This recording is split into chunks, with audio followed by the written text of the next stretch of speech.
Ia digambarkan sebagai seorang pemimpin wanita yang tegas dan taat terhadap peraturan. Hal itu dapat dibuktikan dengan peristiwa yang terjadi pada zaman itu. Pada suatu hari, di kerajaan Kalingga, Ratu Sima sedang mewartakan kepada rakyatnya tentang perbuatan mencuri dan akibat yang akan diterima dari perbuatan itu. Rakyatku, sebagai pemimpin tertinggi dari kerajaan ini, saya ingin mengingatkan kalian semua tentang tindakan-tindakan yang melanggar hukum. Ingatlah bahwa tindakan-tindakan yang melanggar hukum akan mendapatkan hukuman seadil-adilnya. Pada siapa yang mencuri, dia akan mendapatkan hukumannya seadil-adilnya sesuai dengan keputusan yang telah saya buat. Saya akan berlaku adil kepada siapapun di kerajaan Kalingga ini. Jangan sekali-kali kalian melakukan hal-hal yang dapat menurunkan martabat kalian semua. Terima kasih. Hidup Ratu Sima! Hidup! Kerajaan Kalingga hidup tentram di bawah keadilan Ratu Sima. Pada suatu ketika, ada seorang raja yang ingin menguji keadilan Ratu Sima. Aku akan menaruh pundi-pundi emas ini di tengah jalan yang dilalui oleh banyak orang. Di sisi lain, pasar ini tidak pernah sepi dan dilalui oleh banyak golongan yang berbeda. Kita akan melihat apakah masyarakat Kalingga benar akan menaati aturan karena kepemimpinannya yang adil dan bijaksana. Itu ide yang bagus yang mulia. Tetapi jika tidak ada yang mengambilnya bagaimana? Aku akan tetap menunggu sampai ada seseorang yang menyentuh pundi ini. Dan jika tidak ada yang menyentuh pundi ini, maka aku akan mengakui bahwa kepemimpinan Ratu Sima yang adil dan bijaksana dan rakyat Kalingga yang taat akan aturan. Baiklah yang mulia. Marilah kita pergi dari sini sebelum ada yang melihatnya. Setelah itu, raja negara asing dan pesuruhnya segera meninggalkan pasar dan mencari tempat lain di sekitar kerajaan Kalingga. Raja negara asing tersebut akan menunggu hasil dari uji coba yang dilakukan pada kerajaan Kalingga. Hari demi hari berlalu hingga bertahun-tahun lamanya. Tetapi tidak ada satupun masyarakat kerajaan Kalingga yang menyentuh pundi-pundi tersebut. Setiap orang yang melewati jalan itu hanya lewat dan beberapa dari mereka hanya melihat saja. Tapi tidak ada satupun dari mereka yang berani menyentuh pundi-pundi emas tersebut.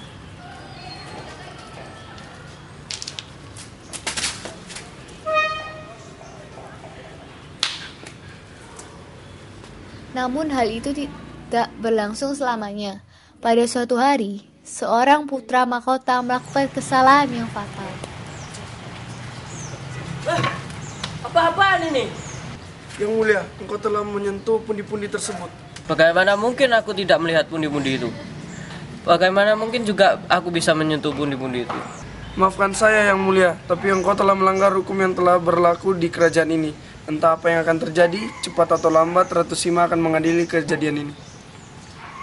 Ya, aku mengerti tentang hal ini. Tetapi apakah yang mulia Ratu akan senang? Apa yang harus aku perbuat? Maafkan saya yang mulia, tapi tidak ada hal lain yang dapat engkau lakukan selain berdoa kepada Tuhan agar Ratu Sima tidak menjatuhkan hukuman mati kepada yang mulia. Oke, baiklah. Ayo kembali ke istana. Woi.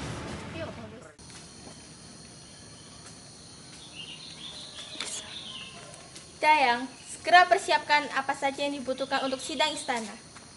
Saya akan mengadakan sidang istana 2 jam lagi. Baik yang mulia. Apa ada hal lain yang Anda perlukan? Untuk sementara ini hanya itu saja. Terima kasih. Baiklah yang mulia Ratu. Perdana Menteri, Ya yang mulia, ada yang bisa saya bantu? segera kumpulkan orang-orang penting di kerajaan ini. Sebentar lagi saya akan mengadakan sidang istana untuk mengadili kejadian yang menimpa putra mahkota. Apakah Anda yakin yang mulia? Saya tidak pernah mengambil keputusan dengan tidak yakin. Cepat kerjakan apa yang telah saya perintahkan kepadamu. Baiklah yang mulia, saya akan memanggil orang-orang penting di kerajaan untuk mengikuti sidang ini. Saya permisi yang mulia. Silakan.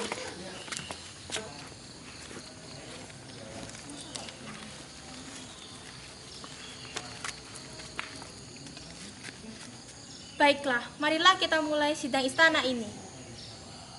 Seperti yang kalian ketahui, bahwa putra mahkota telah melanggar hukum dengan menjatuhkan pundi-pundi emas yang jelas-jelas itu bukan hak milik darinya. Kejadian itu termasuk adalah kejadian pencurian. Maka hukuman yang saya akan berikan adalah hukuman mati. Meskipun ini sungguh berat, karena putra mahkota merupakan orang terpenting setelah raja, tapi pelanggaran tetaplah pelanggaran, dan hukum yang adil akan jatuh kepada siapapun di kerajaan Kalingga ini.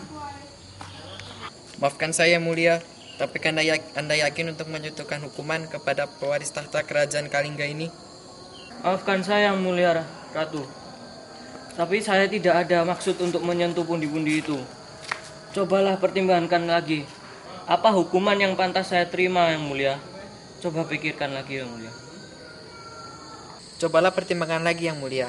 Jika engkau menjatuhkan hukuman tersebut, maka kerajaan ini akan kehilangan seorang pewaris tahta, hanya karena menjatuhkan pundi-pundi emas yang entah milik siapa dan tak satu pun yang tahu itu milik siapa. Maafkan saya, Yang Mulia Ratu, tapi apa yang dikatakan oleh Putra Mahkota dan Perdana Menteri benar. Putra Mahkota benar-benar tidak sengaja melakukannya. Perdana Menteri merupakan tangan kananmu dalam menjalankan pemerintahan ini. Coba pertimbangkan pendapat mereka, Yang Mulia Ratu. Tidak bisa begitu. Sudah mendarah daging bagi kita orang-orang di kerajaan Kalingga. Sekecil apapun kesalahan itu, baik disengaja maupun tidak disengaja, tetap saja perbuatan yang melanggar hukum dan harus mendapatkan hukuman yang seadil-adilnya. Memang benar adanya seperti itu, Yang Mulia. Tetapi alangkah baiknya jika engkau mempertimbangkan keputusanmu tentang hukuman mati dan akibat yang terjadi dari keadilan yang engkau berikan kepada seseorang yang tidak sengaja melakukan kesalahan. Maafkan saya, Yang Mulia Ratu. Di sisi lain juga saya adalah pewaris tahtamu, Yang Mulia Ratu. Lantas, jika akan berakhir seperti ini, hukuman apa yang pantas untuk kamu? Bagaimana jika hukuman yang diberikan adalah memotong kaki Pangeran Mahkota, karena yang menjatuhkan pundi-pundi emas tersebut adalah kaki dari Pangeran Mahkota, Yang Mulia? Tapi Yang Mulia, aku sungguh tidak sengaja. Bisakah kau mengampuniku sekali saja? Maafkan aku, anakku, tapi engkau adalah putra mahkota yang seharusnya memberikan contoh bagi rakyatmu. Sebagai penguasa tertinggi dari kerajaan ini, menjalankan keadilan itu benar, dan hukuman yang disarankan oleh Perdana Menteri itu lebih tepat. Panglima, segera Anda persiapkan segalanya dan panggil prajurit untuk membantumu. Baik, Yang Mulia Ratu.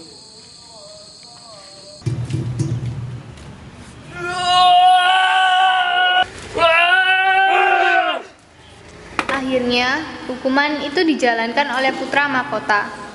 Raja negara asing pun mendengar semua kejadian itu, dan akhirnya ia mengakui keadilan dari Ratu Sima dan ketaatan masyarakat kali. Dini, jangan. Dini, jangan.